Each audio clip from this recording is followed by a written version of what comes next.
I think it's September 17th, 2019, and I just want to say, just want to make this video in case I don't make it. Um, Stroke out, heart attack. My anxiety is really kicking in this morning, and I'm like almost going into a panic mode. Um, I don't know how to make all this work. Um, I'm on a medical leave of absence from Walmart because being just pushed, and put down and ridiculed, and then being told that I was old and too slow from Brian, one of our department managers in OGP at store 4241, Stillwater, Oklahoma. And of course, Scott pushing us, and I did finally build a report with Scott, but he's not the one that drove me over the edge. It was Brian and all the just constant, and then excuse me.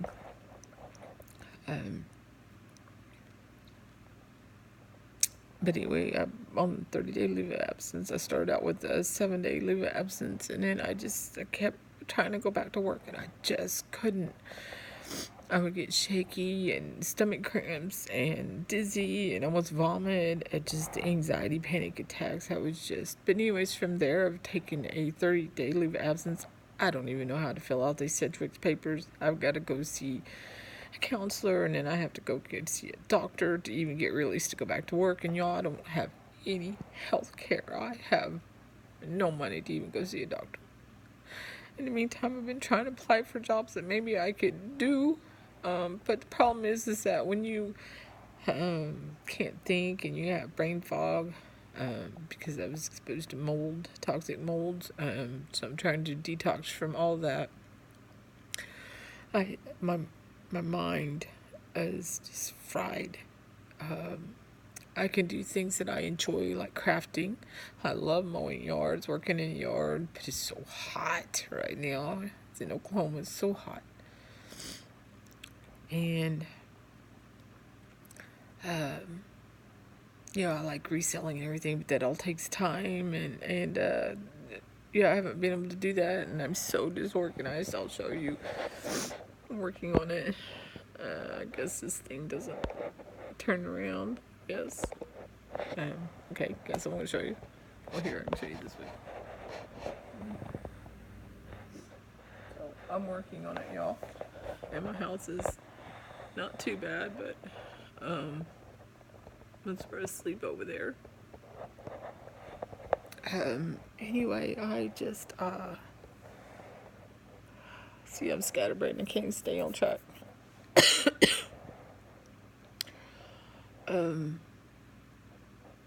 You guys have a $1,500 rent. I shared with my daughter. We went in on this house together, and I'm sorry, the lighting.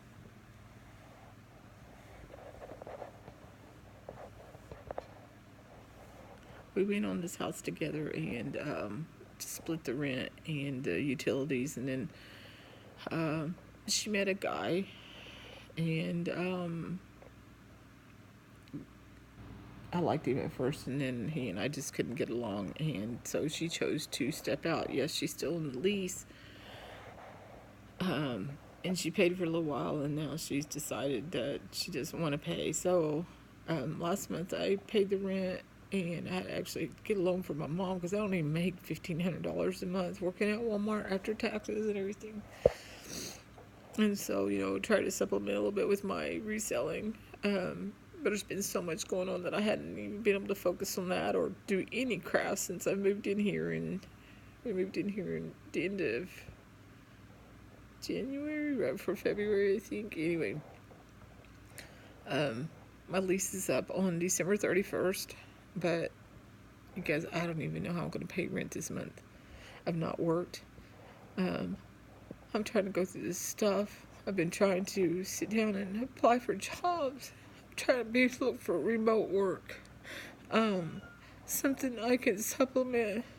I tried to go donate plasma, and because it's been 16 years since I donated plasma, see, the last test result, I guess, on my record was I needed to have testing because everything came back low.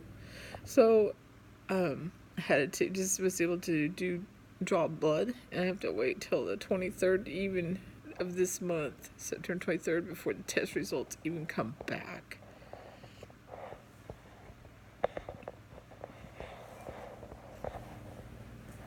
Let me move so for the test results even come back. I'm sorry, I have not even brushed my hair.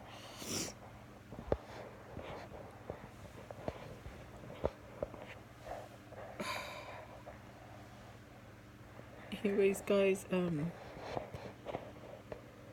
I've been praying and praying and praying, but obviously I'm not trusting God because I wouldn't be in crash mode like this. Just let go, let God, let go. God handle it.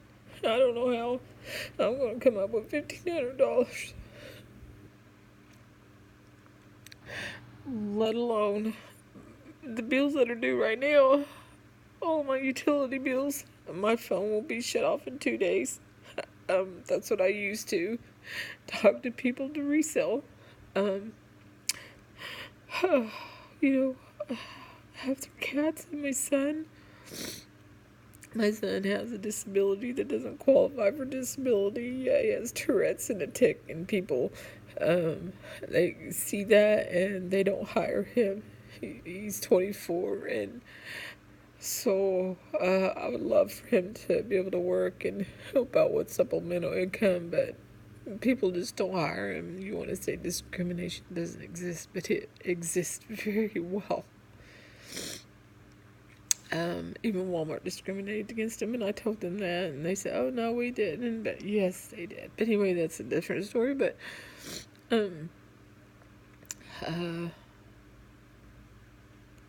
guys, I've got so much weight and anxiety, and the reason I started this video is because I felt like my heart was gonna jump out of my chest, and I have to admit that sometimes, the suicidal thoughts come in, and it's not something I ever want to do, and but they do take up occupancy in my head sometimes, and I have to get those out. Everybody's like, it's gonna be okay, but yeah, I tried so hard to, I got myself back up. I was doing so good, and then my daughter left, and it just kind of, put an extra burden on me. I was going to try to figure it out. I was trying to, and then at work, the stress at work, it all was just too much, and I just came crashing down. And I don't want anybody to say shame on my daughter. I love her, and I don't want to argue with her. I don't need more stress.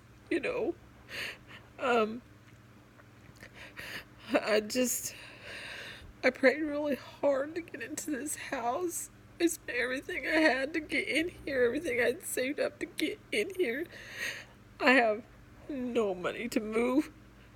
I have no money to even rent a storage unit. I have no energy to move. I don't even know where I'm gonna go. I have 3 cats that I love. They're like my emotional support, but they're not currently listed as emotional support animals. I had to pay $250 deposit for each cat to be in here. Excuse me, it was $200 deposit. It was $600. I don't even have a Kleenex. Sorry, you guys.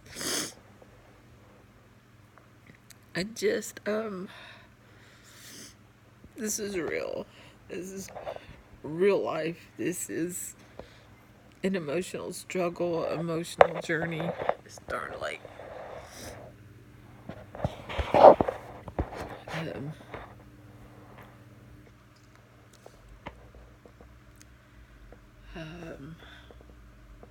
I don't know who to right to. I've called, I've asked for financial help, and you literally have to have an eviction notice. You have to have um, um, you have to have, hold on guys, I can't think, hold on, this is part of my anxiety and my stress. Give me a second, I'm processing. And this is what it's like. um, I can't think. Okay, I can't think. I can't. I'm just scatterbrained. My mind is fried. You have to have eviction notice, and you have to have um, cutoff notice, utility cutoff notices. And guys, really, I don't want to get to that far. Really, I don't want to be humiliated. Um, it's so humiliating.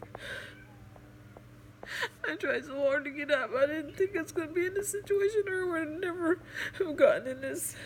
I've done this with my daughter. I would never gotten in this house. I was so confident, and I was just so good. I'm still trying to work on my business that I can't. I've had 2 business coaches, and I couldn't. I was so stressed out and so tired. I couldn't even do the classes. I couldn't focus. I couldn't follow along. I just need somebody to sit down with me, side by side with me, and help me do it and get all my social media things done and all the things I need, because I'm not tech savvy. My mind can't think. My mind can't absorb.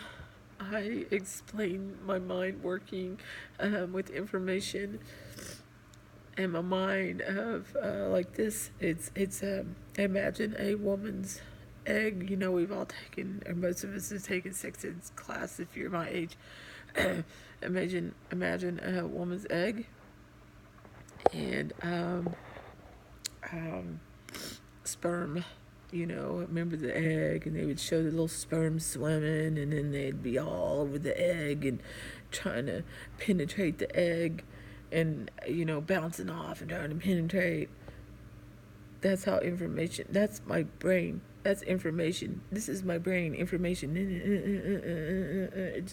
It doesn't go in, and only a little bit of it goes in, but it doesn't stay in. It doesn't absorb. I forget. I can't retain information. I have to do repetition. And technology world is a challenge for me. I think it's a challenge for a lot of older people. But I was diagnosed with anxiety when my son was little, and it's about my cats, you guys. Hey, mama. Let's see if we can get you on camera. Hi, baby. Hello. Anyways, I was diagnosed with anxiety when my son was little. He was born, he was a high-risk pregnancy, and if I put my hand here, the light's better. He was diagnosed with hydrocephalus in the womb, and he was given a 10% survival rate, and they kept trying to get me to abort him. Come here, mama. Mama. Come here, mama. Mama. And I didn't. And you know, they prepared me to lose a baby. And in actuality, I didn't tell anybody for a long time, guys. My son developed, I know he developed hydrocephalus in the womb because his father had tackled me and punched me in the stomach twice when I was pregnant, in the early stages of pregnancy. And that's, my body tried to abort him, and then it didn't, and he was attached very low, so he was trying to abort him, and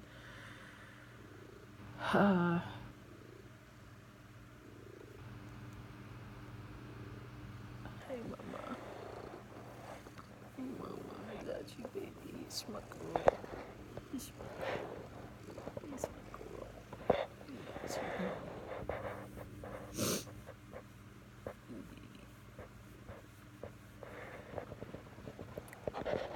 And anyway, lots of doctors just kept telling me to abort him. He was going to be a vegetable. His his head was larger than the size of a basketball. That's what it was measuring at, and they literally gave me no hope.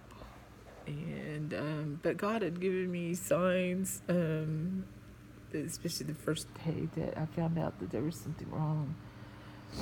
And I remember a pair of porcelain praying hands on my doctor's shelf, and I looked over there and I remember touching it, or not touching it, seeing it. As soon as I made contact with it, it's like a little ripple. Something touched me right here, and it just rippled all the way down through my body, and all the way to my toes. And it's like God spoke to me, and He says, "Leave it in my hands." And I remember God touching me right here, and feeling that come all the way through my body. So many times when I'd go to different specialists, every time did give me no hope, and I'd always see a sign. One was on Life magazine, like, Jesus Christ, who is he? One was, I remember we were driving, and we were driving, and there was it was like it looked like an old abandoned building, but there on the top it said Jesus Christ. And then one time we were driving back, and along the highway there was one of those guys pulling one of those big wooden crosses along the side of the interstate. I mean, God gave me so many signs, leaving in my hands when I'd come back from these specialists. And so where I live in Stillwater, Oklahoma,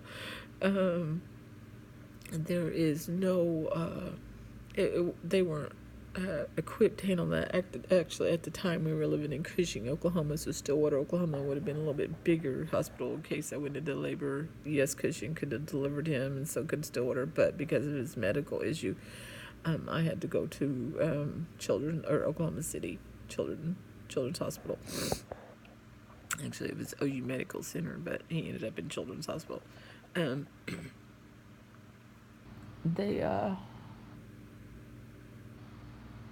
decided, because I started having early labor pains, he was due in May, and I wasn't going to make it my due date, and I was afraid of going into labor, and it was a long drive from Cushing to Oklahoma City, so they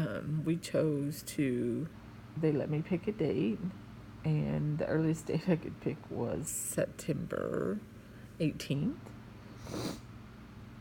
And I chose, not September 18th, sorry y'all, oh my gosh, was April 18th. And I chose April 18th. I'd had a hell pregnancy, and I just wanted the pregnancy over. I just wanted to be able to, I had no support from my husband. He made fun of me, he mooed at me, it was just not a very supportive pregnancy at all. He was ashamed. I was so big, I got up to 302 pounds, and he wouldn't even walk with me. He didn't acknowledge me, he was ashamed of me. It just was not a good pregnancy. I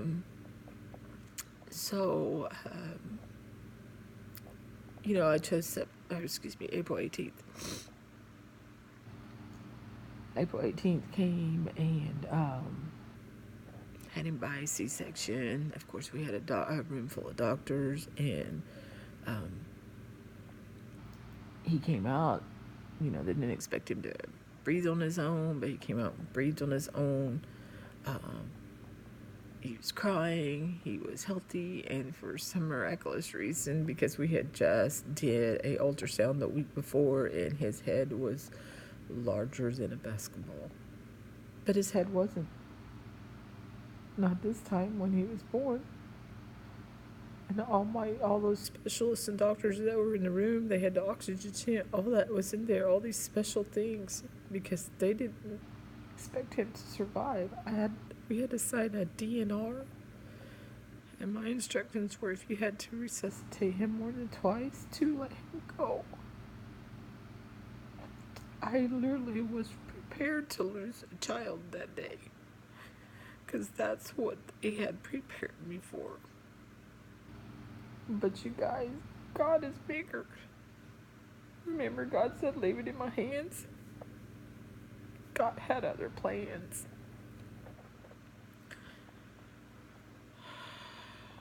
My son, his head wasn't, yes, it was swollen, but not what they had expected. He breathed on his own, and he scored, I believe it was 8 on his APGAR. He was a healthy baby, other than, yes, he did have hydrocephalus. He did not have spina bifida. And thus far, he seemed to be doing okay. I cried when I heard him cry. I just wanted to hear him cry, because I wasn't expecting that.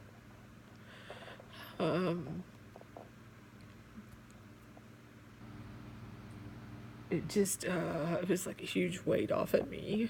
I was so thankful. So the next day, on April 19th, this was April 19th, 1995, guys, okay?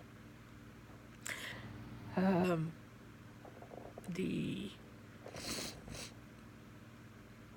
so sorry, I know that still gross you off, I'm sorry. I don't have Kleenex.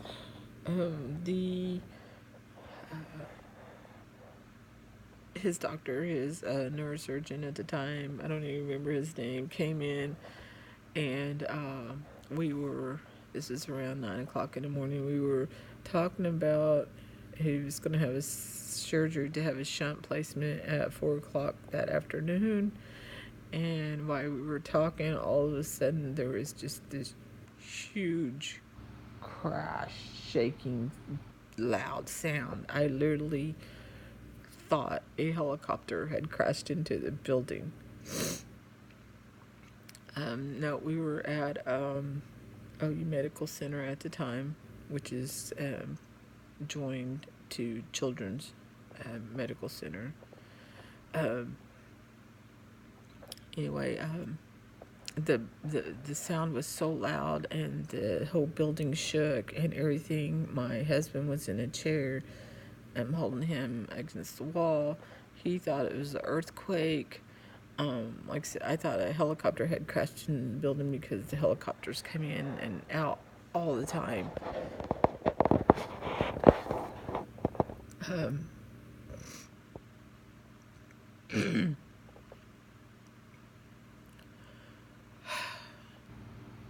It was very emotional. Didn't know what happened. I heard two booms. So if y'all know where I'm going with this, okay, this is the day of the Oklahoma City bombing, you guys. At that point in time, nobody knew the bombing had happened yet. We were all just like, what had happened? So, we were still talking to the neurosurgeon. Everything was still scheduled for 4 o'clock. We all turned on the TV, and the news was on it already. And this is, like I said, a little after 9 o'clock. And on September 19th, 1995, or I keep saying September, April 19th, 1995, and I had already started blocking roads, and all you could see is smoke. It's all you could see. So it was an assumption at that time that a gas line had exploded in the lower parking garages. That's what they thought had happened. That's what was being speculated at that time. Uh, it wasn't until hours later that, as they started seeing things clear, that saw what really happened. They were asking for people to come down and donate blood, and he's my ex now. My husband at the time went down and donated blood, and he came back and told me what was going on. It was just horrific, you guys. It was just, I went from a hellacious pregnancy to suddenly being able to have a little bit of calm and rest, and then all of a sudden it's hell again. It was just devastating, seeing what was being reported and seeing it all, and the people running around bloody, and it was terrible. And then the nurse surgeon came back and said that he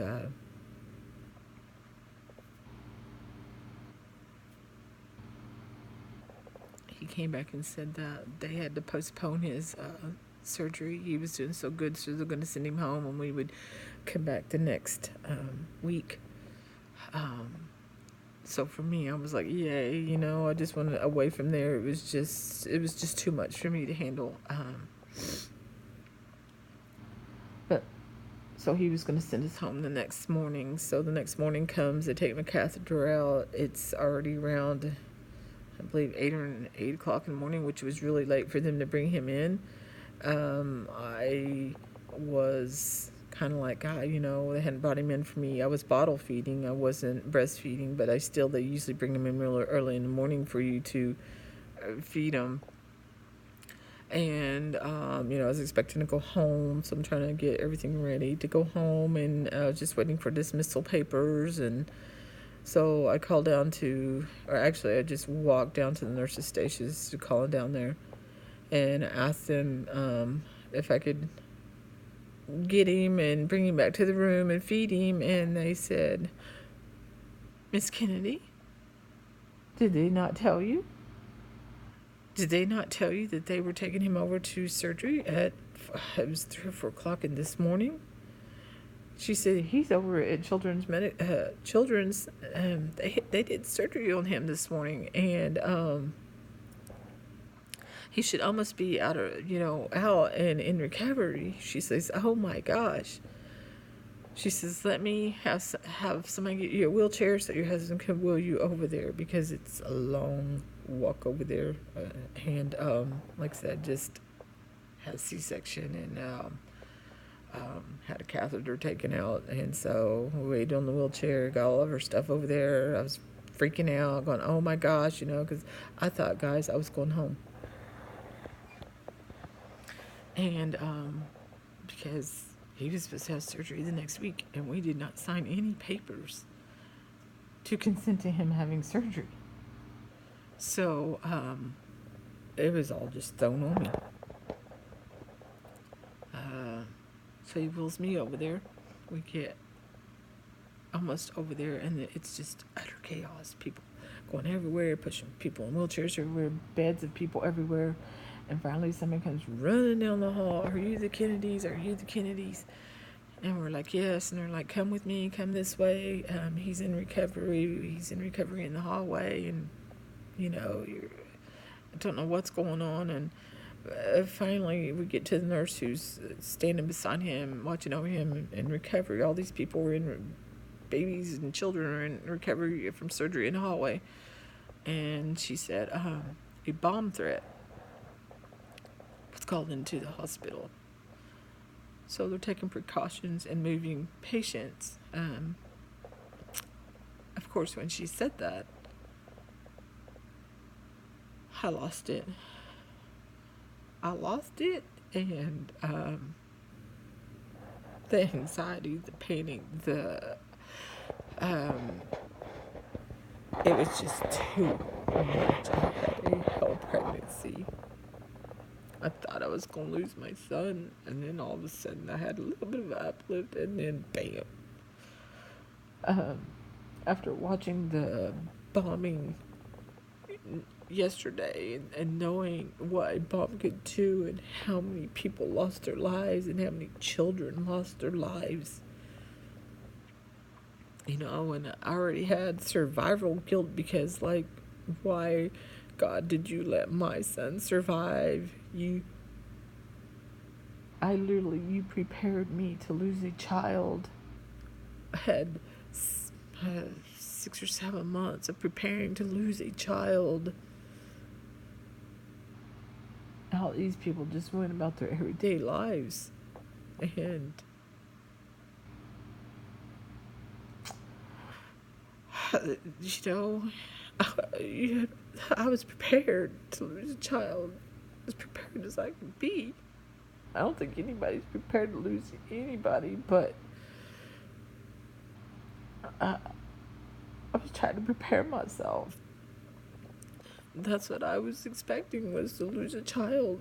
I wasn't expecting my child to live. So it was really hard. It was too much, because I had that survival guilt of, like, why did you not take my son? Why did you take so many people and babies and children? Why? So already from that, and the pregnancy, and that, and seeing what a bomb could do, and then I was begging him to put me on a helicopter, fly me back to. I wanted to go home. I couldn't be there. I wanted to go home. It was just too much. I couldn't take it. I just wanted to take him and go home. And they're like, we can't, because the order's not equipped to handle a child like this, the medical. And I just wanted to go home.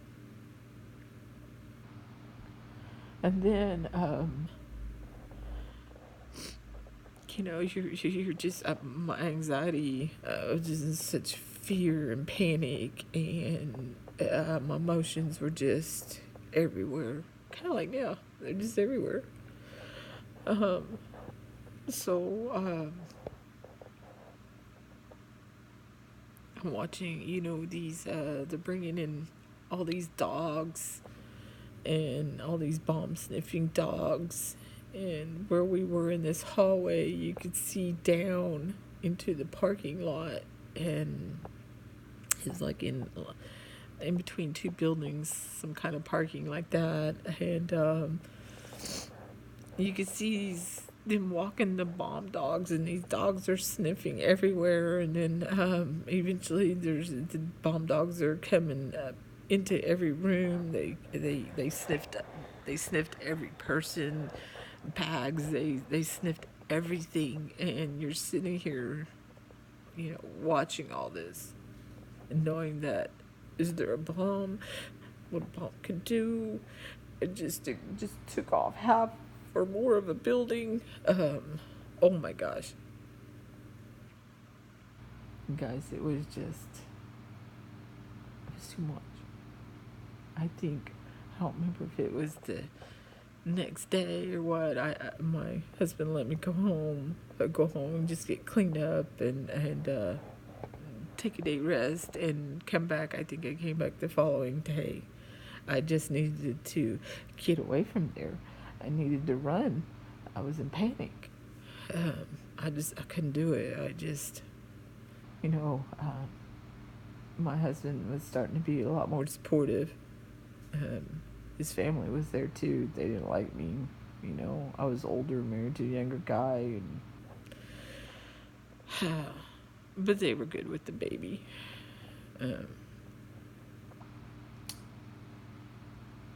Anyways, guys, that was very traumatic for me. And then when we finally did get to come home, because I wanted just away from it, it's all it was on the TV. It was in the newspaper. It was on the radio. I couldn't get away from it. I couldn't get away from it. I just wanted away from it. And it was everywhere for like a good solid year. I just would try to, didn't have cable TV, and just try to find something on TV to watch, and it was the bombing. Everything was the bombing. I was just made me so sick. Um, I remember, I think little Bailey Almond was, there was the picture of the little girl that the fireman is holding. I think it's a very famous photo now, and if I recall right, I'm not correct, but I think her birthday was either April 18th as well, 1995, or April 19th, 1995. I'm not sure. The reason I didn't choose April 19th, 1995, which was the actual day of the bombing, was because it's actually my nephew's birthday. And so I wanted them to be able to actually have their own birthdays. As I said, April 18th was the earliest I could choose, and that's the day I chose. So my nephew's birthday, the bombing actually happened on his birthday, and I believe it was either April 18th or April 19th was also little Bailey Almond's birthday as well.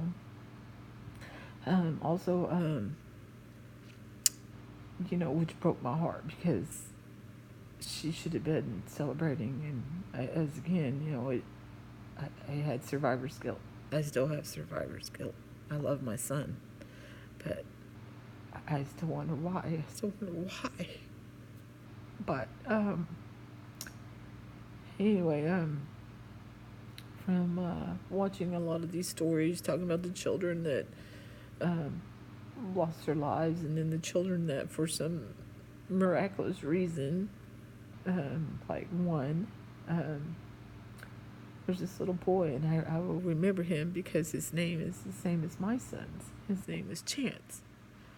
This little boy, his mother was trying to get him out the door. She was she recalls being so frustrated with him. She was running late. I think, if I may not recall the story correctly, but I don't remember. She said that she put his shoes on him, and then he took his shoes off, or anyway, she couldn't find his shoes. And she was frustrated because he had either hidden his shoes or something, and she couldn't find his shoes to get his shoes on him. So him doing that made them run behind. And had she'd been able to put his shoes on him like their normal routine, her son would have been among one of those children there. And all because of him. And she says she remembers being so aggravated with him, and because she was just running late, and but it's because of that, she still has her son, and her son's name was Chance,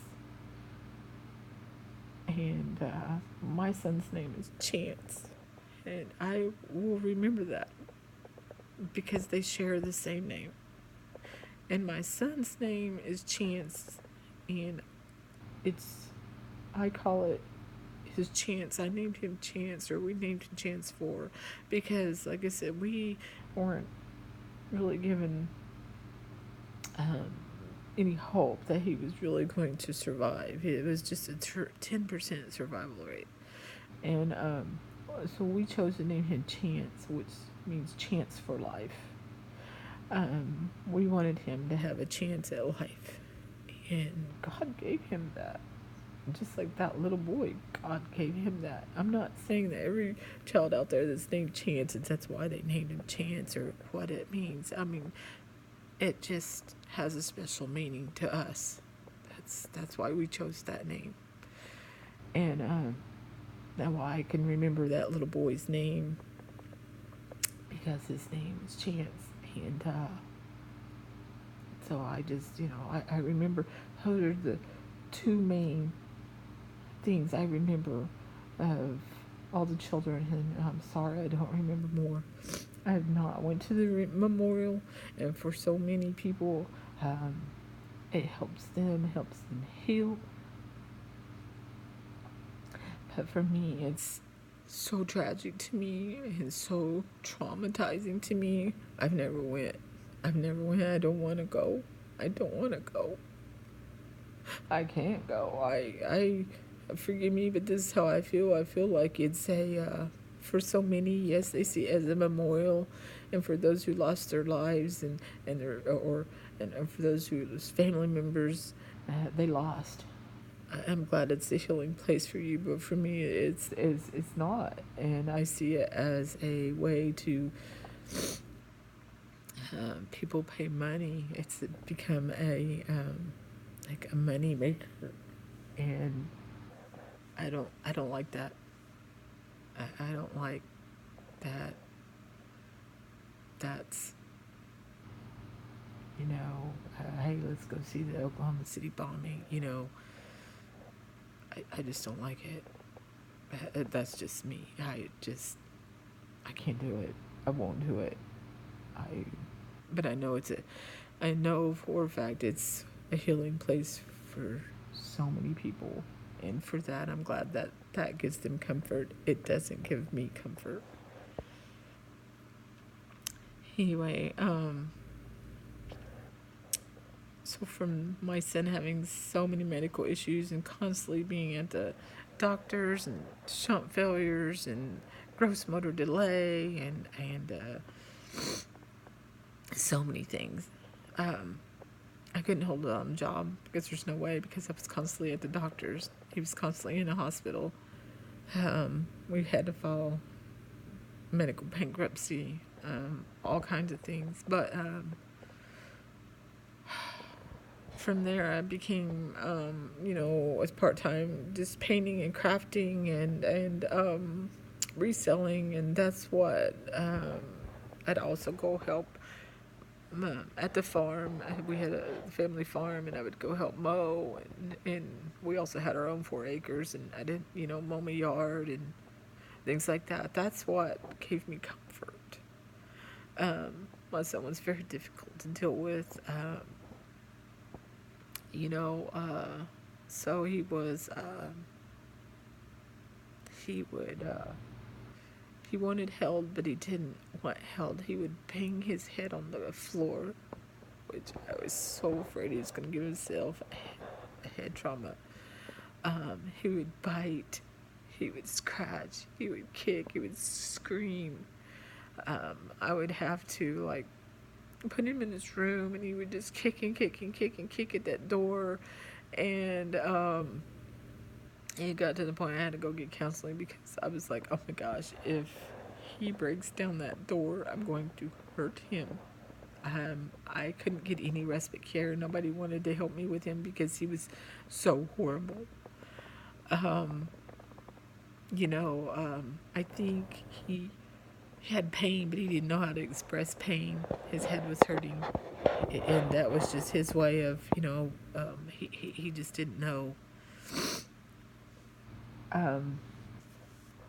That's what we look back on now, and what we think. And then he, the good thing about the counselor is she's like, because I thought there was something wrong with me for having those thoughts, and she's like, would you ever hurt him? I was like, no, I don't want to hurt him. That's why I'm here. And she said, we all have thoughts like that. It's when you cross the line and actually hurt your children is when there's a problem.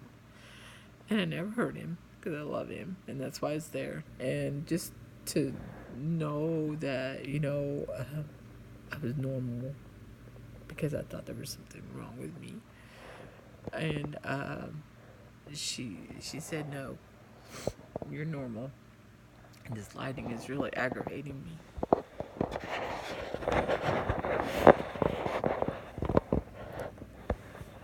Just want to find some good lighting. Oh my gosh.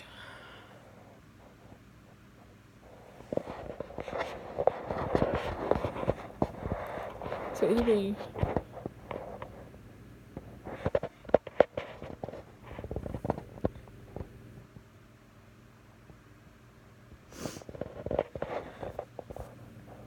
hold my hand like that. It's the only way I can get decent. Anyway, it's been a heck of a life. And then my ex-husband, he was abusive. He wasn't abusive all the time, but it got more and more, and he was drinking more and more. And then at the time, I didn't know that he was doing drugs. I didn't know that until after we were separated and divorced. And I went through a hellacious I already said that. I went through a hellacious divorce. Got to the point where they, he had been in, had two assault and battery charges against him, domestic violence in front of children. He got a third one. They knocked it back down to a misdemeanor. They took my son temporarily suspended my visitation, gave him full custody, and then they didn't tell me where my son was, and then they wouldn't let me see him. They ended up, my ex moved to, he wasn't even supposed to take him out of the state of Oklahoma. This is under Judge Vassar of the Kelsey Briggs case. Did all this to me, and parenting coordinator David Worthington out of Stillwater, Oklahoma, which is terrible. He hates women. And anyway, my ex moved. He met and married some girl really fast, moved her in. He had met another girl who ended up, ended up on a drug overdose. I think he murdered her. I think he put something in her drug to get her out of the way. I know that he was afraid of them charging him with that. And so I feel like he did something to her. And of course, got away with that. And then he moved out of state to North Carolina with this girl that he married shortly after this other girl. And then, of course, I didn't even know he had moved this girl into my house. We were still in the middle of a divorce before I even married her. And in court, I remember my dad took my ex's side, so I stopped talking to my dad, and that was very hurtful. And in court, I remember this girl kept walking around. My mom was with me. We were out in the waiting room, or out in the lobby, and this girl kept walking past us. I just thought she worked there or something. And then when we get in the courtroom, and so happens the only seating, we're sitting behind my dad and my ex. And then, of course, this girl. And my dad has his arm around this girl, and he turns around, and my dad smiles at me. That was so hurtful. That was so hurtful, you guys. And then I never talked to my dad again after that, guys. And I did send him a very short brief letter. It wasn't even hateful. In 2010, my dad passed away in 2010 with cancer, but I didn't talk to him after he done that to me, and I just wanted him to ask me for forgiveness, and he never did. All his life, my dad never did. And then, I was always the one that had to, even though my dad would do these things to me, that go to him for forgiveness, and or just to reconcile, because I wanted a relationship with my dad. But I didn't go to his funeral. I let everybody know that I wasn't going to go to his funeral, even before I knew that, when I knew he had cancer. But I did send like a little card, and it wasn't hateful or anything. I just wanted to acknowledge him, and I don't even remember what I said. It wasn't anything long, but for my own peace of mind, and between me and God, I just felt I had to at least acknowledge him and send him a note, and I do believe I told him that I did love him. Anyway, but back to my son. He took off with him in North Carolina. I did not know it. Nobody would tell me where my son was. And then because he moved to Hickory, North Carolina. And from there, he moved to, that's when I found out that. Then he moved to Virginia. And then from there, he met a woman from Bolivia, and he sent my son to overseas, not knowing anybody, to live in Bolivia. I was always behind. I spent so much money. My mom helped me out a lot. It's what is termed legal kidnapping, because he had custody and he could do whatever, even though he was not supposed to leave the state of Oklahoma. I also signed and filled out a thing and filed it that he couldn't get a passport on him to leave the country. How he got him out of the country, my son later told me that it was because his dad had signed a thing saying that I had died. The fact that nobody investigated any of that just makes me sick, and how broken our system is and how easy it is to get trafficked children and just still kids, My son was taken at 8 years old.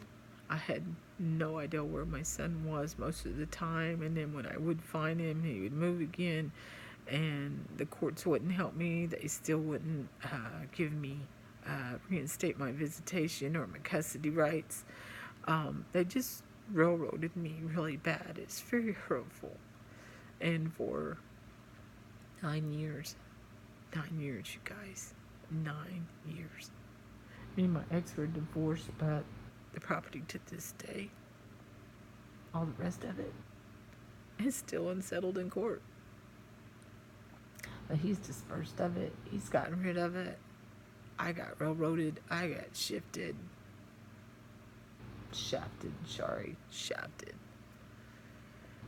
But it's just stuff. I just wanted my son. And I would still like him to be held accountable. My son, somehow he had moved him back to Utah, and my son reached out and found me on Facebook, and we found the loopholes in the system to getting back here because I had contacted Utah. My son had contacted them about his dad beating him, and his dad threatened him for having contact with me. Utah police threatened me, said if I ever stepped in the state of Utah that they would get me for attempted kidnapping. All kinds of stuff, guys. I mean, his dad told somebody that in North Carolina, I've got a record of it, that was provided to me in court, that he said I had Munchausen by proxy. The fact that nobody investigated any of this stuff. Nothing. The fact that nobody investigated it. You just take his word at it.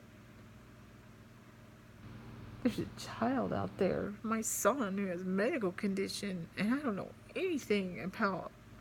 And of course, what mama is not going to be a protective mom? And then my ex knew what buttons to push to make me either upset or lip off or whatever. If you're in court, y'all, all advice I could tell you is keep your mouth shut. Don't say a word, because they'll turn around and use it against you. You can't cry in court. You can't show any emotion in court. And y'all wonder why all these people up on trial and all that show no emotion. I'll tell you why, because they're told not to show any emotion. Judges don't like emotion. Most judges, not all, but most judges, they don't want to see that. And when you do, they don't like it and they punish you for it. My son was taken from me because I'm a mom. And look at me, I'm emotional. I'm an emotional wreck. But I'm quite capable of doing many things.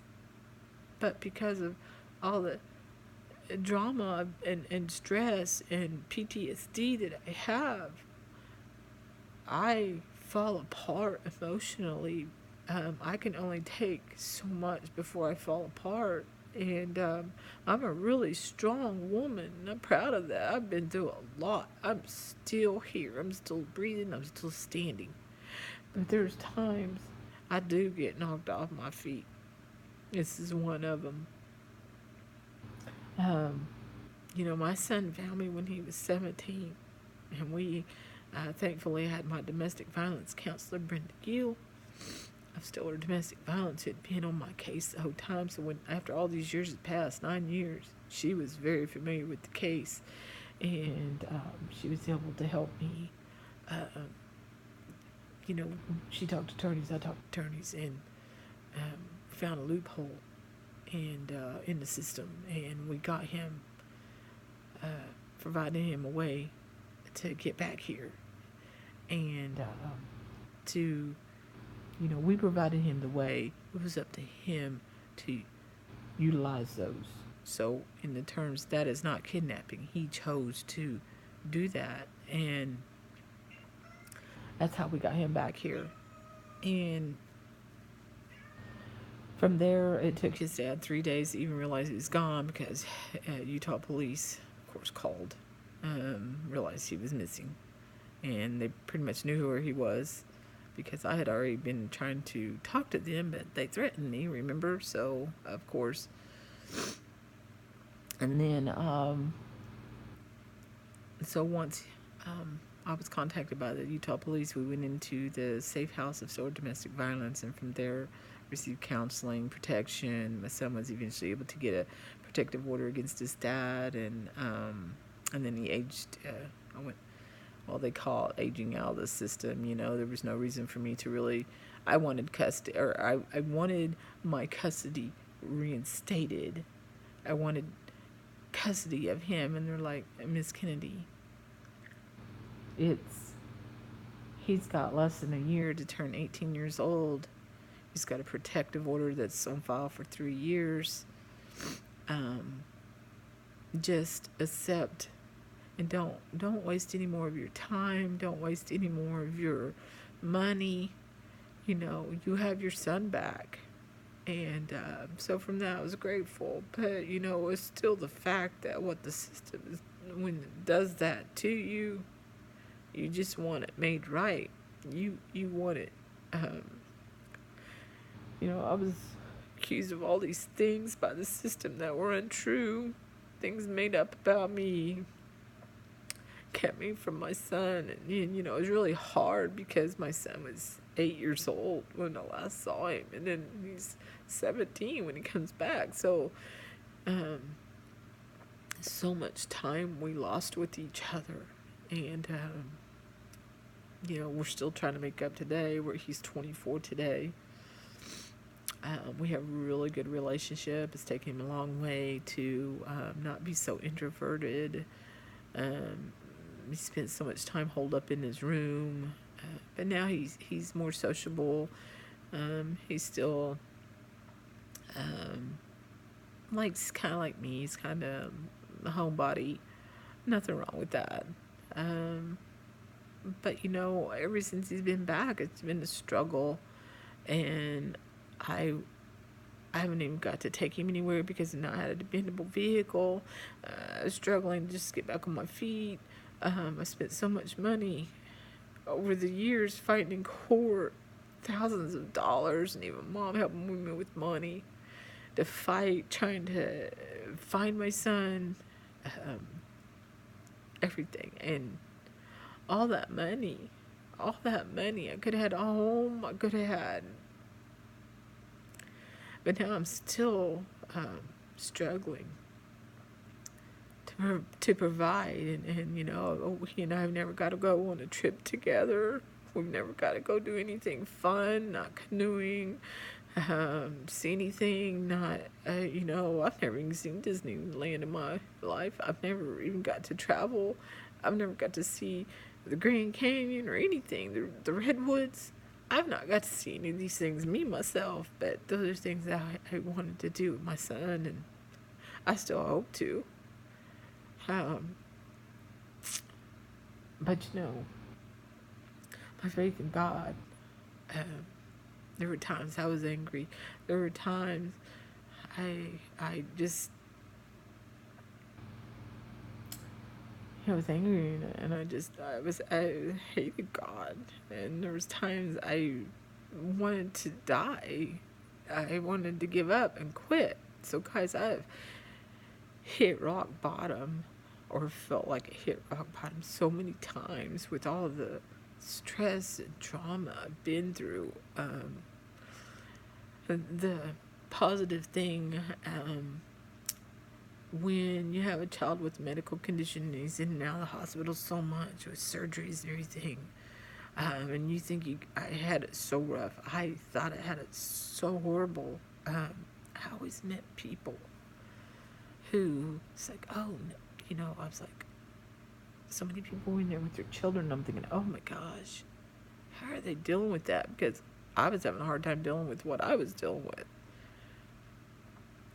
And those people, after a while, it just becomes routine. And just like with my son over the years, it became routine. You got used to it. It becomes normal. It's still not easy. And, but if you had to do it all over again with another child, it'd be really easy because you've already been through it. And these people, they were so inspirational. They were like, oh no, my son or my daughter has nothing, I know so-and-so down the hallway whose child is this, and I'm glad, my son is, or child is. They were so happy that their child didn't have what the other person's child had, or what that family was going through, because so many families were from out of state and split up, and the father or mother, they would take turns coming to the hospital, and the other one would be at home trying to raise the other children and trying to work, and let alone to drive back and forth to these specialists. And you guys, it's hard. I mean, I know what we went through. It's hard. And all these other families out there struggling, it's hard. So I will say this. There's a lot of people I would not donate to, because I went to a lot of organizations for help, and we were always told, you make too much money. Really? So we had to file medical bankruptcy, y'all. All these United Way and all these places wanting your money. When it comes to these families going to them to ask for help, oh, they don't tell you that you make too much money, you can't get help. They're out there telling you and soliciting and all that for money, marketing for donations. Oh, that they help people. So many people have been denied help. So many people don't know where to go to get help because all these places have cutoff lines. So I will tell you this, St. Jude Hospital, thank you. Thank you for helping all these people. Thank you for helping these families. Thank you. So if y'all want to donate your money, donate it to the Ronald McDonald House, donate it to St. Jude, or you know what? Give it to these families personally. Because, like me right now, because I don't want to have a cutoff notice. I don't want to have an eviction notice. I want help now. I need help now.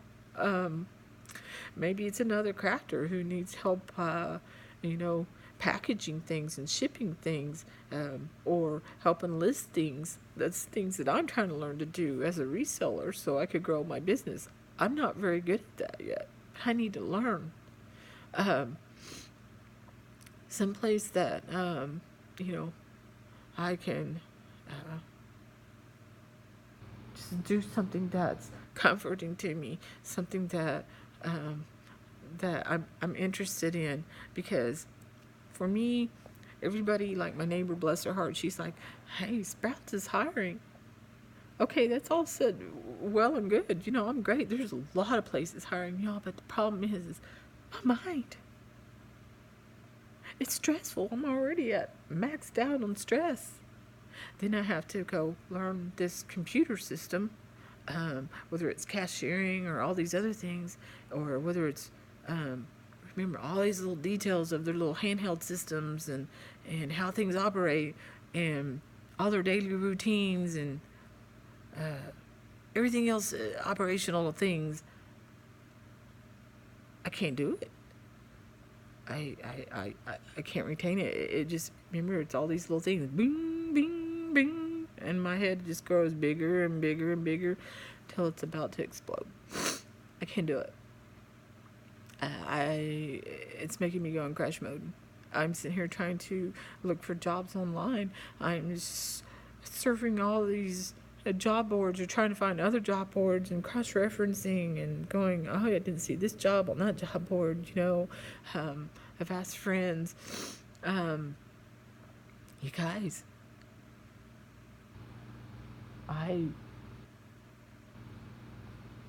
the only job I've applied for is for Goodwill, because I've worked at Salvation Army and I've worked at Habitat for Humanity. That goes along the line of reselling and donations. Of course, I love, thrifting and everything. And the problem is I have a $1,500 rent, and so not only do a lot of these jobs not pay that well, it's something I do enjoy, and even if it's part-time right now, it would be better than anything. You guys, anyway, I'm just I'm just entrepreneurial, and I'm trying to figure out how affiliate marketing works. I just sit down and trying to watch that. Again, it's trying to absorb it and use it and work it and understand it. I don't. All these other things, how to drop ship, how to. I'm trying to find ways I am entrepreneurial. How do I plug my mind in it and understand it and make it work? I know it's not easy. All those webinars and all those things, and they keep trying to makes it all sound so good, so simple. Guys, it's not easy. But if one person would just come and sit with me, even if it's just for a week, and plug me in, sit with me, I'm trying to watch things on the computer. I can't get it because I need somebody. I'm hands-on. I need literally direct hands-on training. I am not stupid. It's just I have a learning curve, obviously, and the stress and overwhelm don't help that. I don't even know if I can go back and work in corporate America because I can't handle the stress, being belittled, put down, ran into the ground, unappreciated. It is so hard. And I'm not trying to make excuses. I know I'll be attacked and accused of making excuses. I want to inspire others. I want to encourage others. I want you to know that my son is a miracle. Another miracle in my life was when I was a teenager, around 15, 16, I believe. I may have been a little bit older. I'm not sure. I took a razor blade to my wrist. I went straight down the vein. Why didn't it cut? nothing happened. Guys, I tried to commit suicide. I grew up in a domestic violence home. My dad was always beating on me and my mom. I'm the middle child of between two boys. I have an older brother and a younger brother. We're all 2 years apart. My dad's prize was my older brother. My dad, when he passed away, you know, he left everything to the farm and everything to my brothers. He didn't leave me anything. I didn't expect him to, but guys, it's like in my family, being the girl is a curse. And my grandma even talks about a Bullard curse. My maiden name is Bullard, and so being the girl in my family has been really hard. I feel singled out. My dad was really hard on me, and however, guys, my dad was an amazing person regarding a craftsman, being able to build things. He was a jack of all trades. My dad was a lineman. He was an electrician, and he could build, he could craft, he could see something and redesign something. If my dad was alive when Pinterest and all that, now, oh my gosh, I love to be able to take ideals to my dad, and my dad be able to take my ideal and make it for me. He would. My ex-husband was the same way, so I am attracted to. I'm single, by the way. Probably don't want me because I seem like I'm crazy, I'm sure, but I'm not. Just a lot of stress, guys. Good woman, just a lot of stress. But anyways, my ex-husband was also one of those type of guys. So being able to just, it was so creative. And my dad was also a farmer, and did custom baling and field work and things like that, and raised crops. My grandfather raised cattle, was more of the rancher type, and also raised crops. Anyhow, so, I've been raised around livestock and a country life and around all this craftsmanship type things. Now, there are many things my dad would not teach me. My dad would not teach me how to do electrical work, how to work on vehicles. There are some things he just didn't. And I wished I knew how. I would like to know how to install a ceiling fan, change out my faucets on my sinks, and how to change out plumbing, and so many things. I wish I knew how to, even change out a light switch. I don't know. And I wish I did. And I know it's probably so simple, but again, I'm more of a, hey, can you show me in person so I make sure I understand this? Anyway, my dad was an excellent fishing. He would take us fishing, and we could be out there, whether it was an hour or 5 hours, whatever, and sometimes the fish just weren't biting. Sometimes it was too hot. My dad always fished with lures, and he could throw in a line, and I'm telling you, he just knew how to work that jig. It didn't matter what lure he had, lure, worm, whatever. My dad could fish. And if you were fishing in a spot and not catching nothing, here comes Dad. He could throw that in and catch a fish just like that. And you're just like, my dad had the gift to fish. And my dad, was very skilled, very talented. But he was also abusive. Not all the time. We try to have a relationship. So I really try to remember the good things about my dad.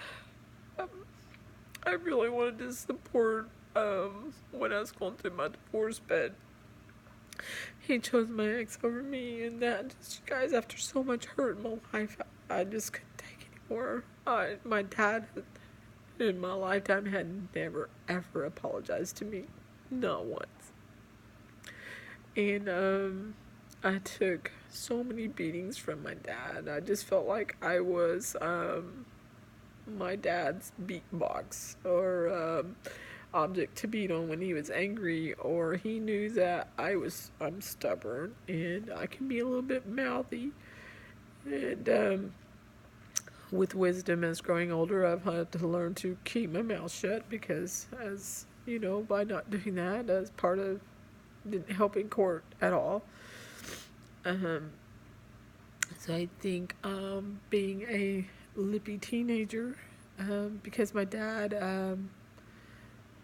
was, with all his craft projects or whatever, he would ask me to clean up something, and of course, you know, teenager, if you didn't make the mess, you're gonna say, I didn't do it. And your dad say, I didn't ask if you did it, I told you to do it. And then I would go, well, why do I always have to clean up the messes? You know, why can't Kendall or Corey? That's my brothers. And of course, that was it. I had pissed my dad off. And but it was just like, I was always the one that seemed like I had to clean up all the messes. I was the one that was accused of, you know, breaking something or doing something, or it's just like it was an excuse, because I was just the one that Dad chose to do most of the beating on. My brother, it's like they didn't get that. And then my older brother was very popular in school. I was more just, I just wanted to hide, because in my life I just felt unwanted, unworthy. You know, I could talk to my mom, and me and Mom had a otherwise good relationship, you know, but um, um,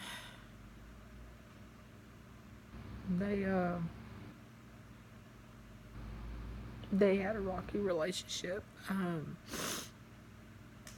you know, I think just being a girl, the girl boys in the Bullard family were more prized than girls. And let's see, my dad's father molested all of us girls, so we were molested by my grandfather, and that was taboo to talk about, which made my mom angry, because but my Aunt Joyce and my mom made us confront my grandfather when it was disclosed. But of course, it made my dad and my uncle very angry. They were more in denial, and of course defiant, and didn't want to believe it. So, you know, I've had that happen to me, and my cousins have had that. So then let's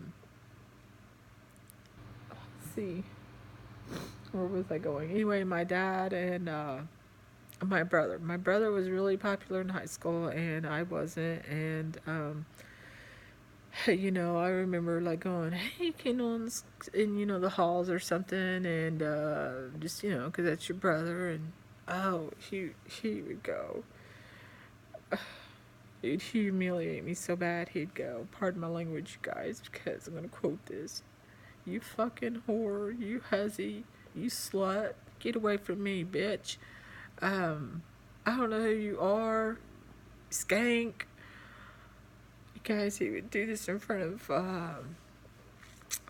like, he would be around all the really popular guys. They would all be walking down the hall, and that's all I would say was, "Hey, Kendall." I only did that, I think, twice. I learned not to do that again. I remember I only skipped class, I think, a couple times in school, and that was when I would go to the bathroom just in humiliated and break down and just cry. And I would go home and I would tell my mom.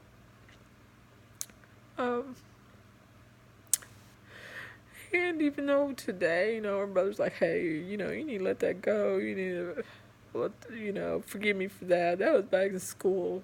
I'm going to tell you guys how bad words hurt, because that is one reason I have very low self-esteem. That was from my own brother. My own brother. And, it still hurts today. And everybody says you just need to get over it. Well, that is forever implanted in me. He told me I was ugly. He told me nobody would want me. He told me I was worthless. He told me so many things. And he was really popular. And he told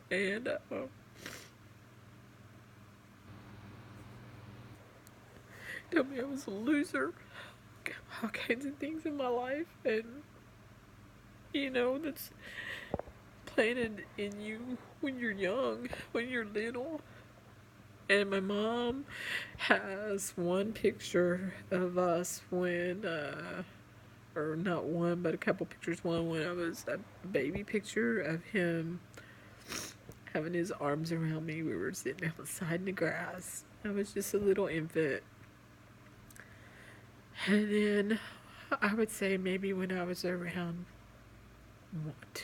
one or two, he's, and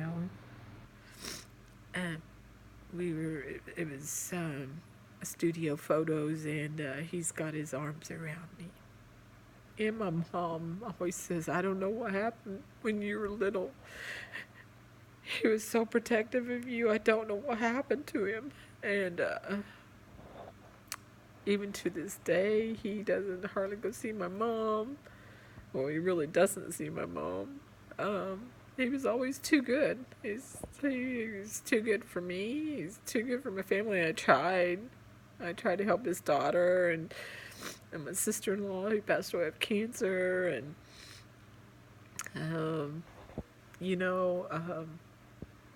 I tried to like help them out with clothes and things, and because working at the Salvation Army and stuff like that, we get clothes, so many clothes, and so where it was affordable, I could afford to help them out where I could, and see things that I know that she liked, instead of the name brand. They like name brand high priced items, and so when these things would be donated or something, and when you could get them for $2 to $4 or something, that was much cheaper than hundreds of dollars. But anyways, I tried to help out with that where I could, and so he and I are just not close. And after she passed away, he doesn't even, well, even then, he still never really came to visit my mom. And my mom has done so much for all of us. And my mom still helps me sometimes that I can't help her. Ask her, keep asking her. $1,500 is a lot of money. And to pay my utilities, guys, how am I going to make it next month? What am I going to do? And that's why I need something to break. I keep praying. I don't believe God wants me to hit rock bottom. I don't want to believe God wants me to lose everything. However, it is just stuff. It is just stuff, but I look at it as it's my business I've been trying to put together, and I hope that that's God's plan. I don't know.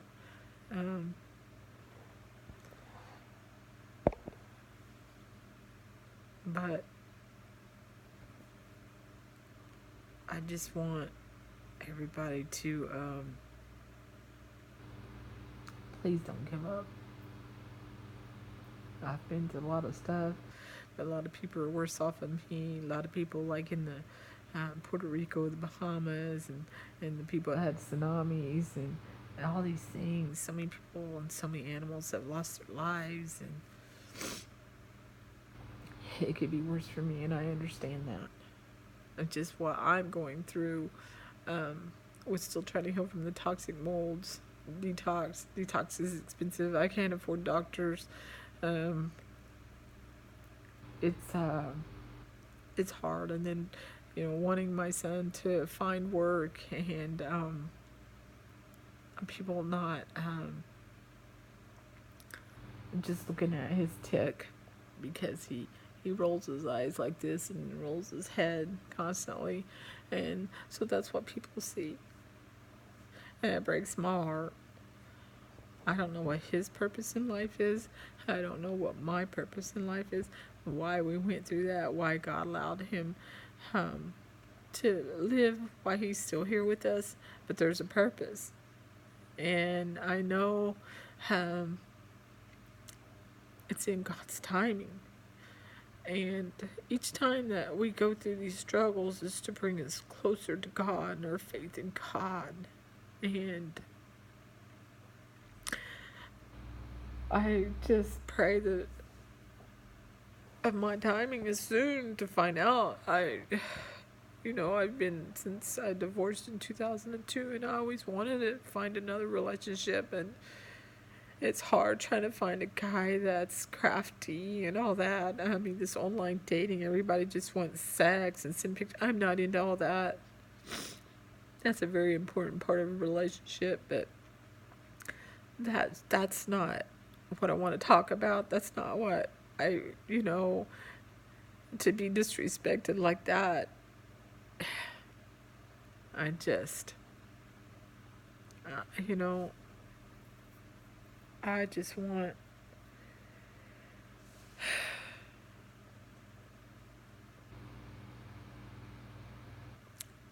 It's hard.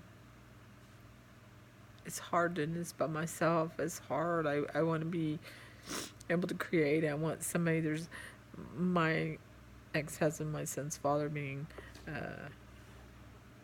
jack of all trades that he was. I was disappointed that my son didn't teach my son any of these skills. He had him for 9 years and didn't teach him these things.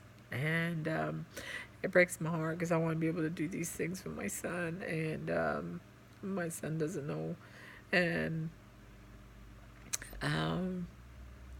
it's like, why you took him from me for 9 years and you didn't teach him any of these things, how to mechanic, or how to do electricity or anything.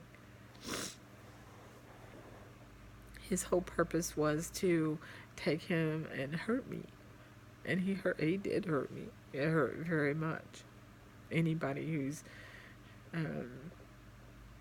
had their children taken, or whose children are being alienated against them, parental alienation, it is very hurtful. The system is not fair. Attorneys are not fair. The system is broken. I don't believe our children even belong to the system. The children are ours. God has given them to us. And I don't feel like, we should be able to discipline them. And now you can't even discipline your kids. These children are running crazy and amok in the stores and everywhere, and in schools, and there's no authority. And you guys, it's scary. It's really scary. But this is our future, and these children don't know how to process their emotions. And just think, if I was raised that way, and I wasn't taught to process my emotions in the way that I can, and even when it gets too much, I mean, I go into a crash mode, and that's where I just sit and cry and just become withdrawn and depressed and don't want to get out of bed, and how you say, more unfunctional. I don't even want to say dysfunctional. I want to say I'm not very functional. I do things slowly. Takes me forever to achieve things. So, I wouldn't say that I don't, I'm not, I wouldn't say I'm dysfunctional. I'm just slowly functional. Um, just exhausted more. I'm just drained. I'm just physically drained of it all. I just don't know. My mind is going spinning, spinning, spinning, and it just feels like it just wants to explode. And I can't stay on focus. I can't stay on task. I can't. I'm distracted. I don't get anything done that I need to get done in a good time manner, or not at all, or get shoved on the side. And I plan on doing that. I'll get to that eventually. So, um, but if I was like these children today,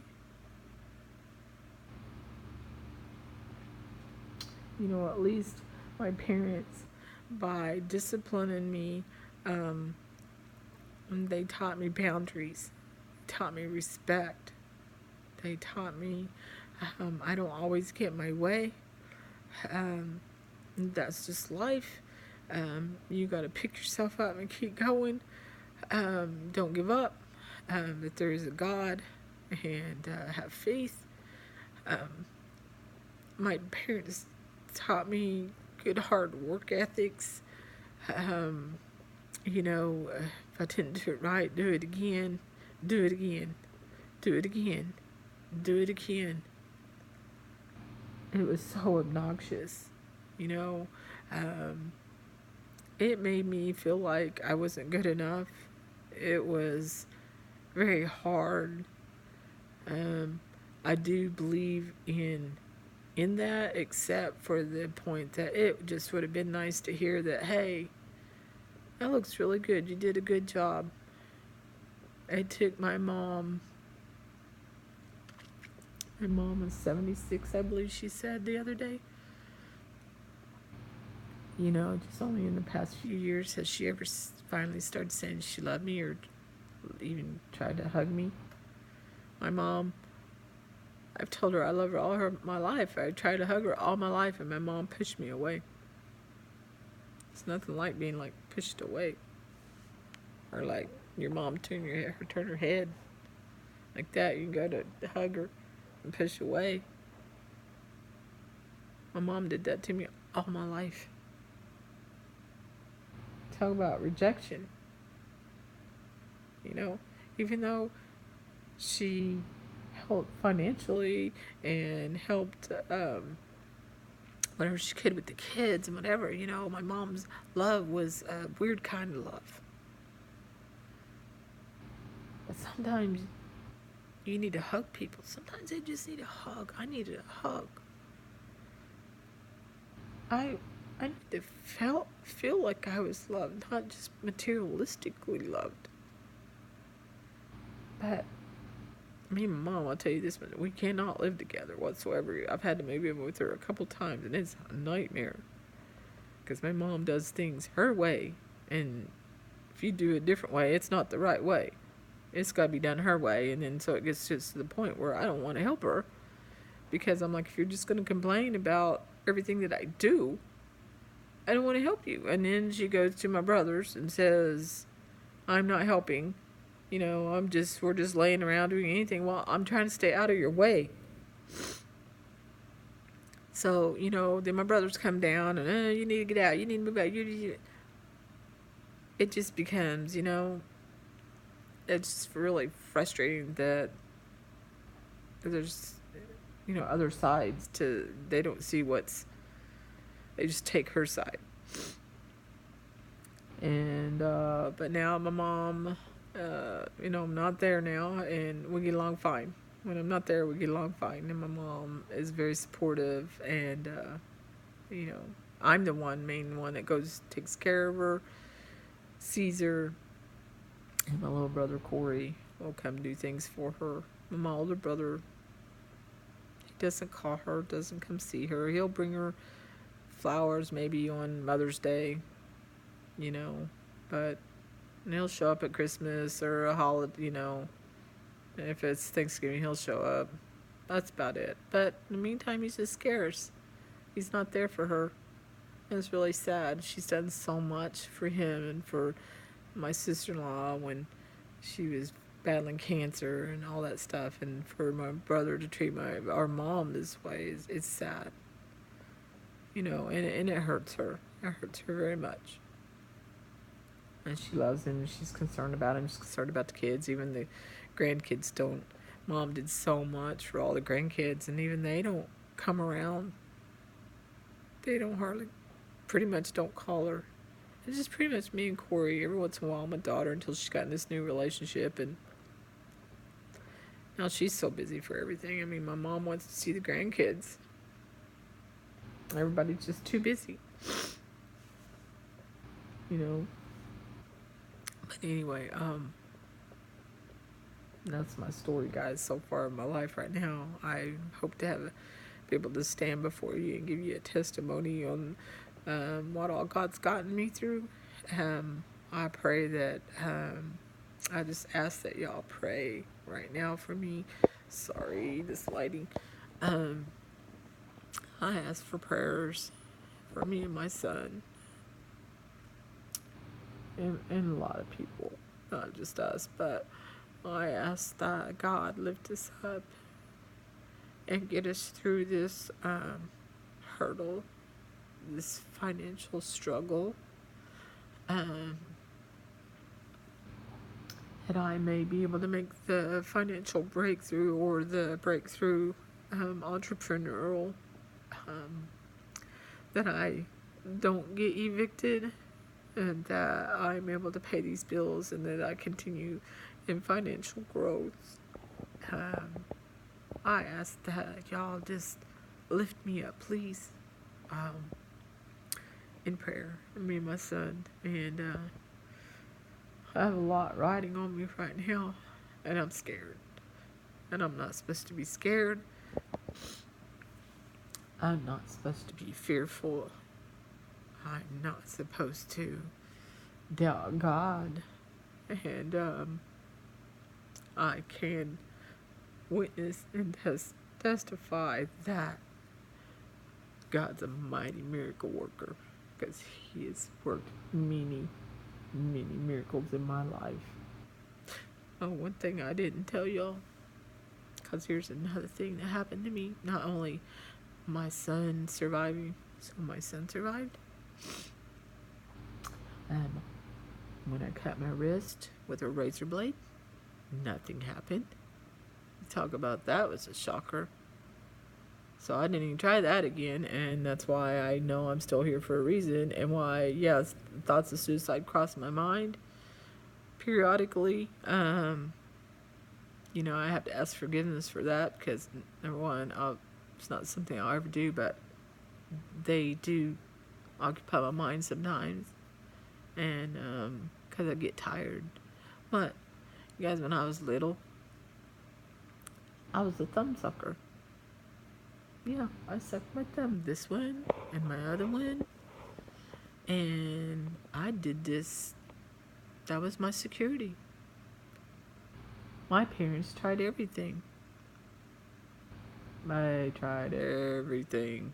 They even tried putting hot sauce on my fingers. They tried alum. They tried all kinds of things on my fingers to get me to quit sucking my thumbs.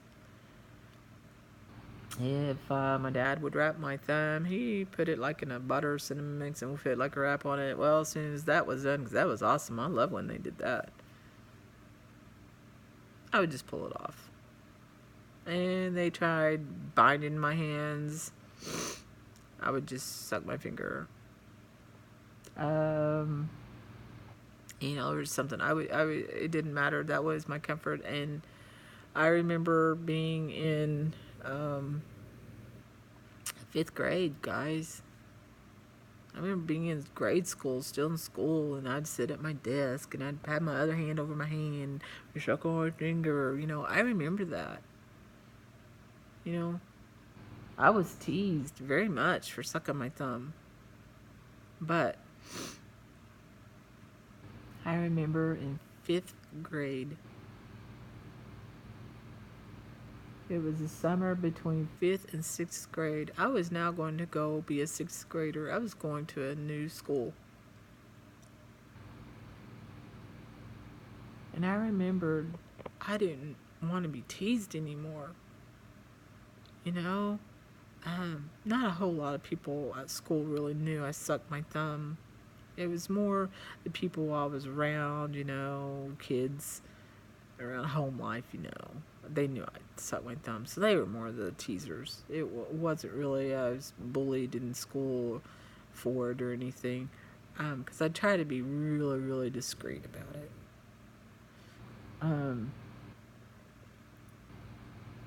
However, I knew that I was going in 6th grade and I didn't want to suck my thumb anymore. And I prayed and I prayed and I prayed really hard one night. I said, God, please take away all urges. I have sucking my thumb. I don't want to suck my thumb anymore. Please, Lord, make it where I don't have the desire to suck my thumb. Please take this away from me. Guys, from that night, I never sucked my thumb again in my life. Never. I never had any urgency, desire, nothing. Now, however, I fidget. I'm a fidgeter. I rub things against my knuckles and I got the scars to prove it.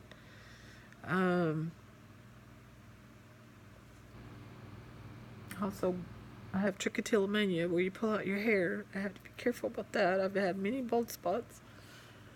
So I have other fidgeting issues, but, comforting issues, but I don't drink, I don't smoke, don't suck my thumb. I've never even smoked pot. I'm not saying that's bad now. Everybody, and I know that, the CBD oil is good for detoxing mold, toxic mold exposure, and some other illnesses, as well as seizures. I learned about that when my son was going through all his stuff in the hospitals, and so many people's children had seizures, and they couldn't get it, or they'd have to go to other states where it was legal, just to be able to get some care for and relief for their children who had severe seizures. So back then, I was all for it then. So it's come a long way, and it's good to see, because it does help medically. It's not something I've ever smoked or taken myself, the oil, or even rubbed the oils on me. I've not. But I I can be a witness to, how much it helps people. As of just doing it recreationally and being reckless with it, that I do not agree with. For medicinal purposes, I am all on board with that. Okay, I remember what I was telling you, the story about my thumb. There was another miracle that happened to me, or I call it. I was really young. And, they talked about God, and as a child, you're like, is he real? Who is Jesus? And I remember every night I would pray, and I would pray, and I would pray, Jesus, if you're real, let me see you. Please stand before my bed. I would pray this. I prayed this for so long, because I just wanted to know if he was real. And you guys, one night, I was praying this, and this bright light silhouette image showed up before my bed. I didn't see I didn't see Jesus in a like you see me.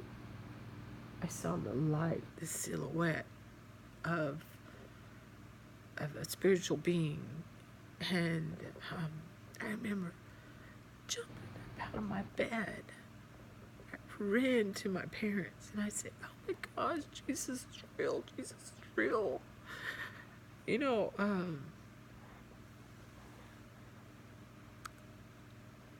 I just,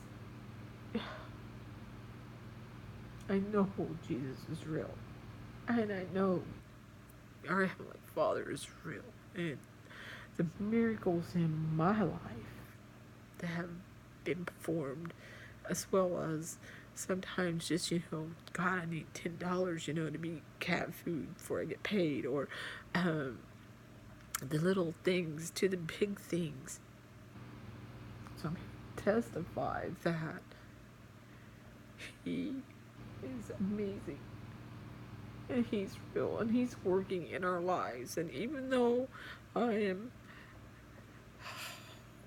really hurting right now and struggling and so confused, and forgive me, Lord, for I feel like I'm not trusting you. I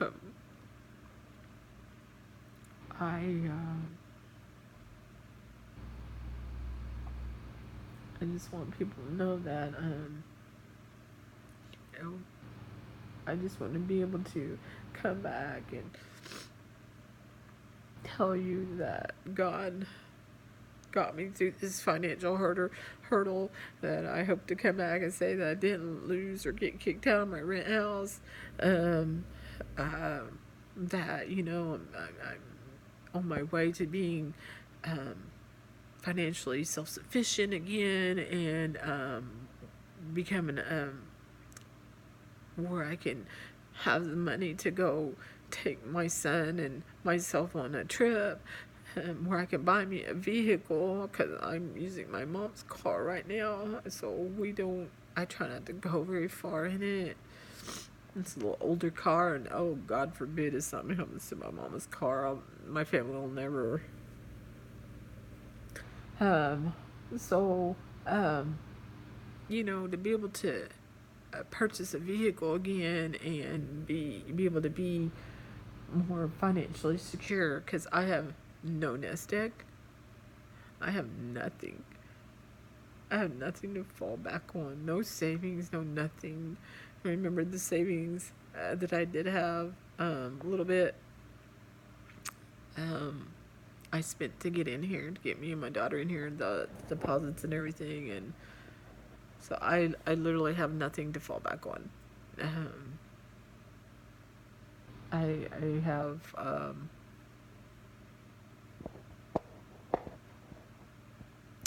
just nothing.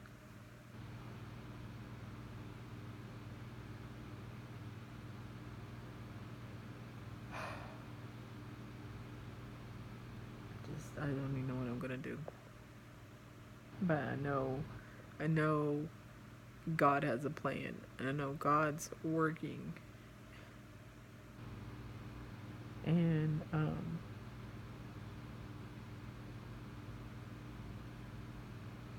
just have to have faith, because I know He's worked many times in my life. I actually would love for somebody to make a story of my life with my son, the bombing, and him being kidnapped, and just this journey. I would actually love for an attorney to come pick this case back up and go after the state, the county, and the state for wrongdoing, for what was done, being victimized in the violating state laws and everything that was done. A lawsuit. I'm trying so hard, y'all. It's exhausting, but I'm still here. I have my son. I have my cats, and right now, I still have a roof over my head, And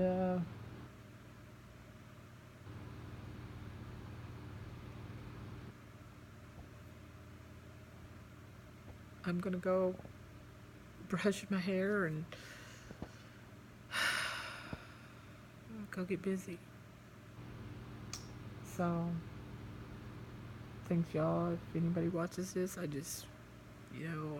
was having a panic attack, and I just felt like I needed to just sit down and record, and that way, at least you have my life. If something happens to me, my kids can look back on this, and I just want them to know how much I love them. My daughter's from a previous marriage, which was domestic violence, and then my son's from my second marriage, and my first marriage wasn't very long, and I got out of that one pretty fast, and then my first one, I loved him, and we were married for 10 years, and I'd still be married if he was. It was, they have like a yin yang, and I loved the good side of him. The good side of him is what I fell in love with. The good side of him is why I stayed, and it's really hard to find that connection with somebody again, um, because we shared everything together. I mean, the crafting, to just everything, and but the abusive side, I couldn't. It just was enough, and then he started beating on the animals, and I'm like, that's done. I'm done. I had to go, and I just, couldn't do it. And I'd left him twice before, and then on the third time when I didn't come back, that's when he asked me, when are you coming back? Because he figured I was coming back, because I always come back before, and the third time I didn't, and that's when all hell broke loose, and he made my life hell. He did make my life hell. We still don't talk.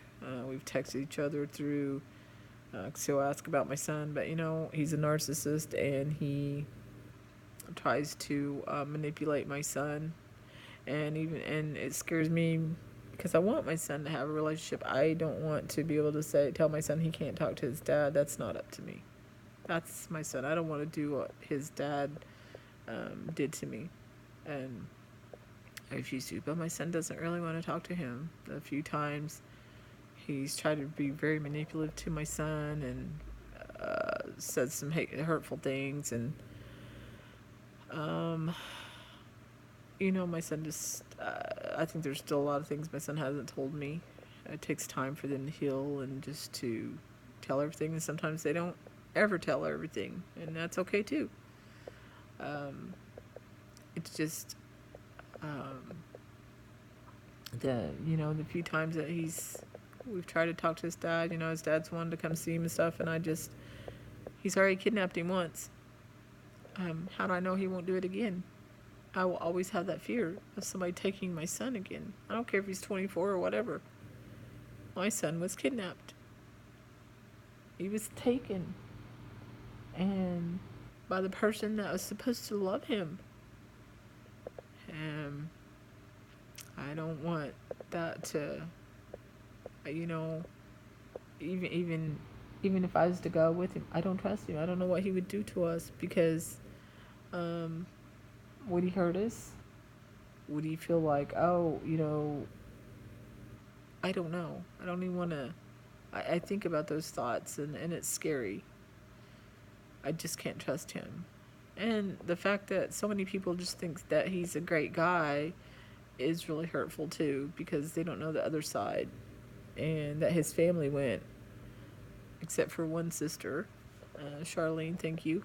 His family and even his grandma helped hide him, helped do all that. That was just very hurtful, that a family will do that.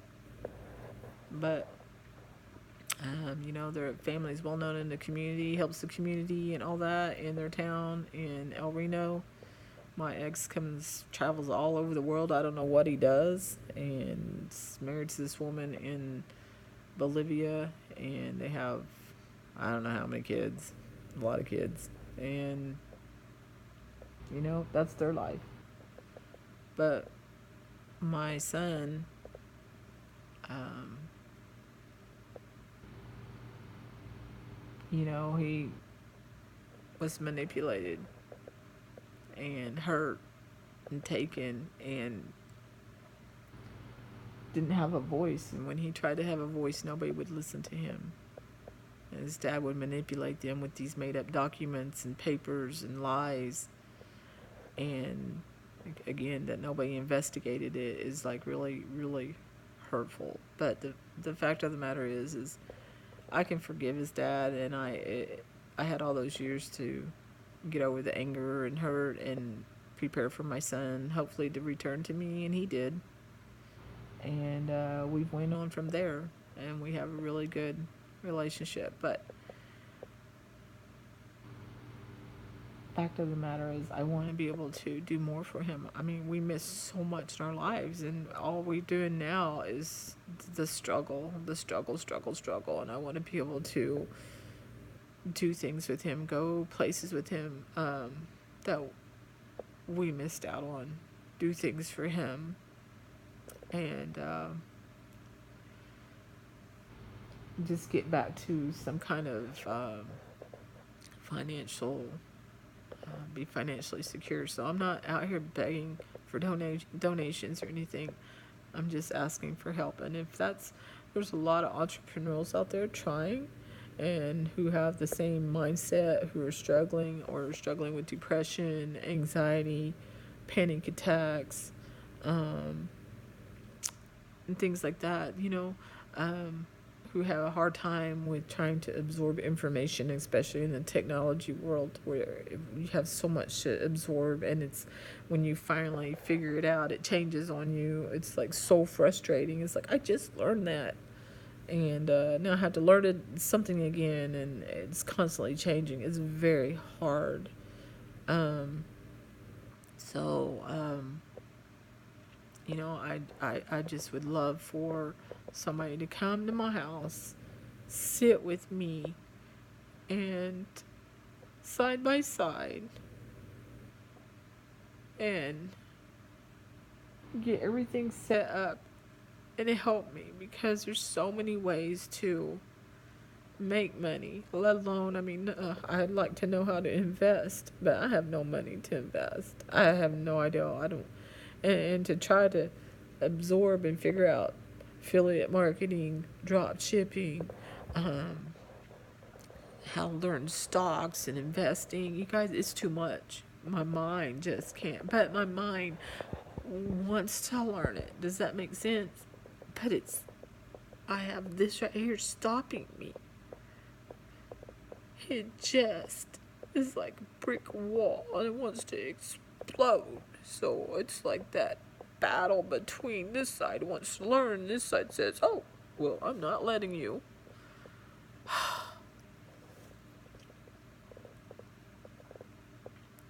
It's a struggle. And that's my dilemma. And again, just lift me up in prayers, please. And if you took this time to listen this far, I thank you for taking the time out of your day to listen to me. I pray I'm sorry for all the lighting and moving around and runny nose. And guys, it's real life. This is me. I've aged so much from the stress. The stress is causing me to gain so much weight. I just want to have a beautiful home and share a beautiful life with somebody, and somebody accept my son, and be able to do all the crafting things together, and worship the Lord, and somebody be patient with my son, because my son will always be with me.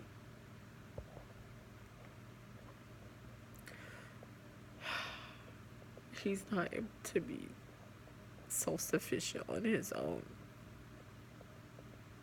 So that presents a dilemma as well. And I want to be able to share all that,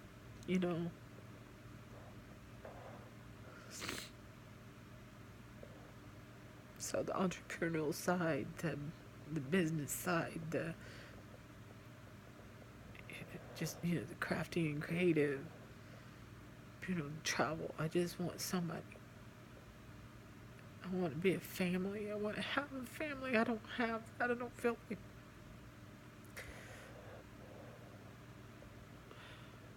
I feel like my family's broken. All I have is my mom, and I'm so afraid of losing my mom, and it's not right for me to depend on my mom and financially, or ask her, because she can't all the time. It's not right.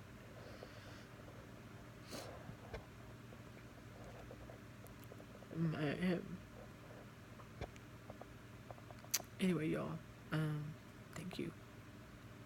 Thank you.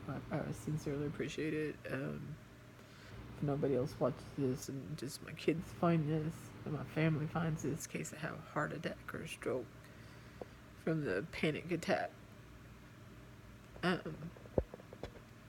It is September 17th, 2019. And I just want you to know, Chance and Tanessa and my mom, that I love you guys. I love you very much. And I love my grandbabies, Natalie and CJ. And praying for my cousin Andrea, who's also struggling with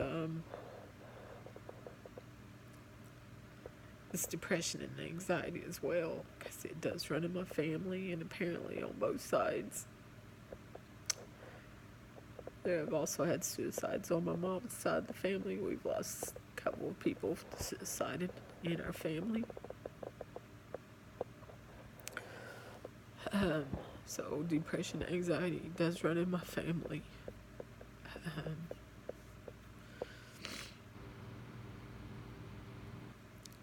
To my little brother Corey, I thank you for all the things that you've done for me. And then there's times you've hurt me too. But for the foremost, I just want you to know that it's not right to say you have a favorite brother. I know people, but I do. My little brother he's an awesome guy. And he does so much for his family and my mama, and he's helped me out a lot. And when he's so busy, and he drops something to come fix something for me when he can. He pays me to cut his hair. I mean, all those little things. I really appreciate you. Fixing my car. When I had my car, you fixing my car when you could. Thank you. My older brother, I'm sorry. You hurt me. I can forgive you, but I don't have any respect for you. You hurt Mama. And you go around and you pretend like you're this great Christian person, and yet they don't know what you're doing to your own family or what you've done to your own family. And that's hurtful. But on the other hand, for those people, for the things that they think that you're this great Christian person, if you touch their lives and everything, and God's used you in that way, then I think that's amazing too. So I don't know how God works, and I don't hate you, but I'm sorry, I don't have any respect for you. But I have to pray for you too. I mean, I know there's no love lost between you and I, and that's okay. You have two amazing kids, Caitlin and Keegan, and I love them. So, I don't always agree with your parenting style, because you've hurt them a lot too, but You've got two amazing kids and two beautiful kids, and I love them. And um, and you stayed till the end with your wife Brenda through all her cancer and everything. So for that, I commend you. Um, you've got your thing, but all your life you just always thought you were better than us, and you always were after the rich crowd. So you wanted people to think that. That's okay. That's between you and everything, and I'm okay. I mean, I don't need to have a relationship with you. I'm okay. It's just hurtful to see mom um, wondering what she's done to you, why you don't talk to her, or things like that. It's more hurtful for me now to see our mom wonder and hurt and wonder why nobody comes sees her or talks to her or things like that. That's when she's done so much for everybody. That's what hurts me now. Um, anyway, all right, everybody.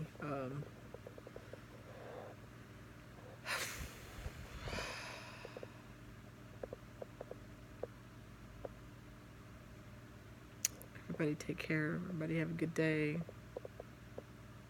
Don't stop praying. Don't stop believing. God has me on a journey, and I don't know which direction my journey's going. But I know that He will never fail me. And remember that He will never fail you. I guess last but least, the other reason why it's so important for me to get back on my feet is because who's going to take care of my son? Who's going to take care of my son if I'm not here? And I worry about that. And I want to be able to be financially secure where I know that he is taken care of, because I do worry about that. Okay, everybody have a blessed day. Love you guys.